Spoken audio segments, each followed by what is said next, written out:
മത്തായി എഴുതിയ സുവിശേഷം അധ്യായം 13. അന്ന് തന്നെ യേശു വീട്ടിൽ നിന്ന് പുറപ്പെട്ട് കടൽ തീരത്തിരുന്നു. വമ്പിച്ച ജനസമൂഹം തനിക്ക് ചുറ്റും തിങ്ങിക്കൂടിയതുകൊണ്ട് അദ്ദേഹം ഒരു വഞ്ചിയിൽ കയറിയിരുന്നു. ജനമെല്ലാം കരയിൽ നിന്നു. അനന്തരം അദ്ദേഹം അവരോട് വളരെ കാര്യങ്ങൾ ഉപമകളിലൂടെ സംസാരിച്ചു. അദ്ദേഹം പറഞ്ഞു, ഒരു കൃഷിക്കാരൻ വിത്ത് വിതയ്ക്കുവാൻ പുറപ്പെട്ടു. വിതയ്ക്കുമ്പോൾ ചിലത് വഴിയരികെ വീണു. പക്ഷികൾ വന്ന് അത് തിന്നുകളഞ്ഞു. ചിലത് മണ്ണധികമില്ലാത്ത പാറമേൽ വീണു. മണ്ണിന് താഴ്ച കുറവായിരുന്നതുകൊണ്ട് അത് വേഗം മുളച്ചു വന്നു. എന്നാൽ സൂര്യൻ ഉദിച്ചപ്പോൾ അത് വെയിലേറ്റു വാടി. വേരില്ലാതിരുന്നതുകൊണ്ട് വേഗം കരിഞ്ഞുപോയി. മറ്റു ചിലത് മുള്ളുകൾക്കിടയിൽ വീണു. മുള്ളുകൾ വളർന്ന് ചെടികളെ ഞെരുക്കിക്കളഞ്ഞു. വേറെ ചിലത് നല്ല മണ്ണിൽ വീണു. 100, 60, 30 മേനി വിളവുണ്ടായി. ചെവിയുള്ളവൻ കേൾക്കട്ടെ. ശിഷ്യന്മാർ അദ്ദേഹത്തിന്റെ അടുക്കൽ വന്ന്, അങ്ങ് ജനങ്ങളോട് ഉപമകളിലൂടെ സംസാരിക്കുന്നത് എന്തുകൊണ്ട് എന്ന് ചോദിച്ചു. അദ്ദേഹം മറുപടി പറഞ്ഞു, സ്വർഗരാജ്യത്തിന്റെ മർമ്മങ്ങൾ ഗ്രഹിക്കുവാൻ നിങ്ങൾക്ക് വരം ലഭിച്ചിരിക്കുന്നു. അവർക്കോ അത് ലഭിച്ചിട്ടില്ല. ഉള്ളവന് അധികം ലഭിക്കും, അവന് സമൃദ്ധിയുണ്ടാകും. ഇല്ലാത്തവന്റെ പക്കൽ നിന്നോ അവനുള്ളതുകൂടി എടുത്തുകളയും. അവർ കാണുന്നുവെങ്കിലും കാണുന്നില്ല.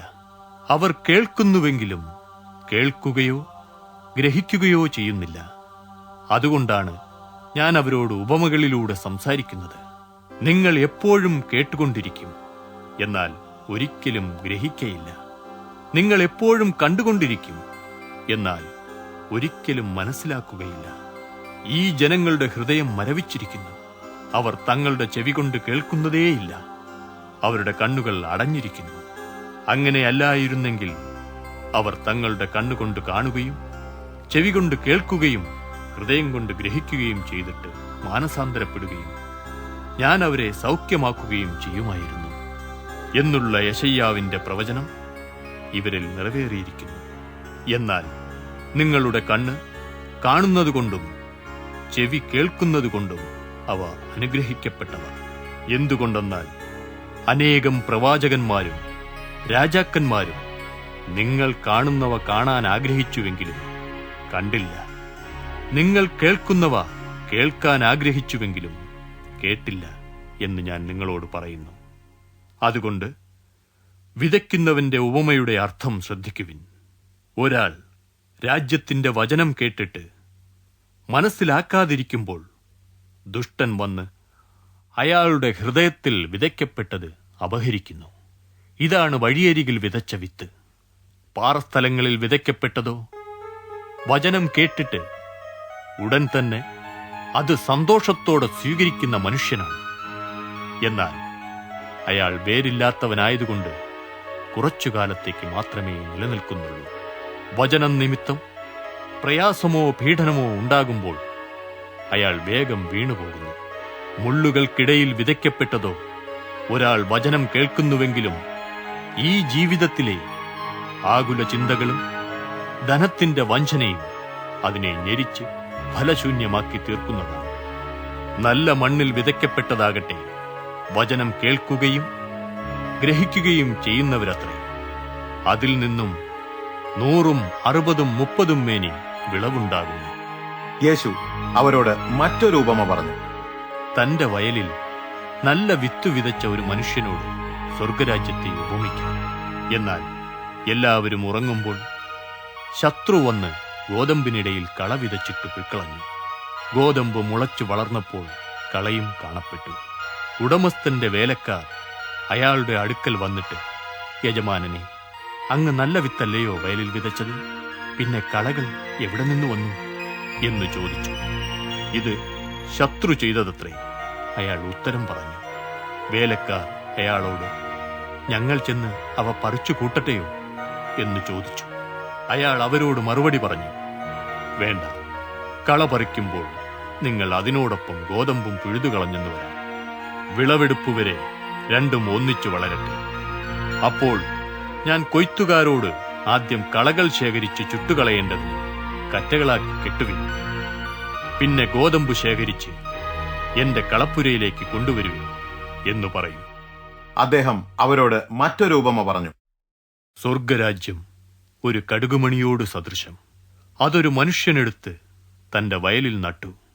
അത് എല്ലാ വിത്തുകളിലും ചെറുതെങ്കിലും വളർച്ച പ്രാപിക്കുമ്പോൾ ഉദ്യാന സസ്യങ്ങളിൽ ഏറ്റവും വലുതായ ഒരു വൃക്ഷമായി തീരുകയും ആകാശത്തിലെ പക്ഷികൾ വന്ന് അതിന്റെ ശാഖകളിൽ വിശ്രമിക്കുകയും ചെയ്യുന്നു. അദ്ദേഹം അവരോട് വേറൊരു ഉപമ പറഞ്ഞു. സ്വർഗരാജ്യം പുളിച്ച മാവിനോട് സദൃശം. അത് ഒരു സ്ത്രീ എടുത്ത് 3 പറ മാവിൽ അത് മുഴുവൻ പുളിച്ചു വരുന്നതുവരെ ചേർത്തുവെച്ചു. യേശു ജനക്കൂട്ടത്തോട് ഈ കാര്യങ്ങളെല്ലാം ഉപമകളിലൂടെയാണ് സംസാരിച്ചത്.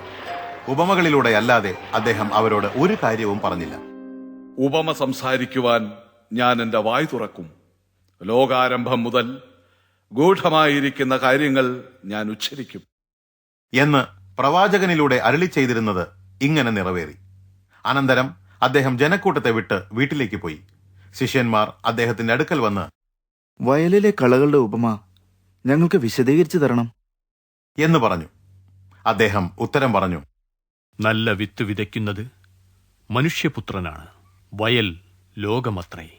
നല്ല വിത്ത് രാജ്യത്തിന്റെ പുത്രന്മാരെ കുറിക്കുന്നു. കളകൾ ദുഷ്ടന്റെ പുത്രന്മാരാകുന്നു. അവയെ വിതയ്ക്കുന്ന ശത്രുവോ പിശാചു തന്നെ. വിളവെടുപ്പ് ലോകാവസാനവും കൊയ്ത്തുകാർ ദൂതന്മാരുമാകുന്നു. കളകൾ പിഴുതെടുത്ത് തീയിൽ ചുട്ടുകളയുന്നതുപോലെ ലോകാവസാനത്തിൽ സംഭവിക്കും. മനുഷ്യപുത്രൻ തന്റെ ദൂതന്മാരെ അയക്കും. അവർ അദ്ദേഹത്തിന്റെ രാജ്യത്തിൽ നിന്ന് പാപകാരണമായ എല്ലാറ്റിനെയും അധർമ്മം പ്രവർത്തിക്കുന്നവരെയും നീക്കിക്കളയും.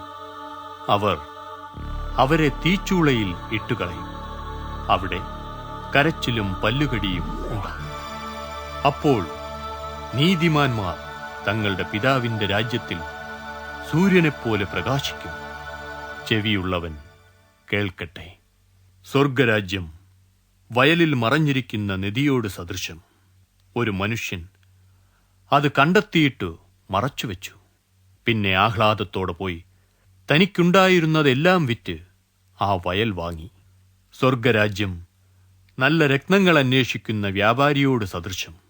അയാൾ വിലയേറിയ ഒരു രത്നം കണ്ടെത്തിയിട്ട് പോയി തന്റെ സർവസ്വവും വിറ്റ് അത് വാങ്ങി. എല്ലാ ഇനം മത്സ്യത്തെയും ശേഖരിക്കുവാൻ കടലിൽ ഇറക്കിയ വലയോടും സ്വർഗരാജ്യത്തെ ഉപമിക്കാം. വല നിറഞ്ഞപ്പോൾ അവർ അത് കരയിലേക്ക് വലിച്ചു കയറ്റി. അവർ ഇരുന്ന് നല്ല മത്സ്യം കുട്ടകളിൽ ശേഖരിക്കുകയും കൊള്ളരുതാത്തവ എറിഞ്ഞുകളയുകയും ചെയ്തു. യുഗാന്ത്യത്തിലും ഇതുപോലെ സംഭവിക്കും. ദൂതന്മാർ വന്ന് നീതിമാന്മാരുടെ ഇടയിൽ നിന്ന് ദുഷ്ടന്മാരെ വേർതിരിച്ചു തീച്ചൂളയിൽ ഇട്ടുകളയും. അവിടെ വിലാപവും പല്ലുകടിയും ഉണ്ടാകും.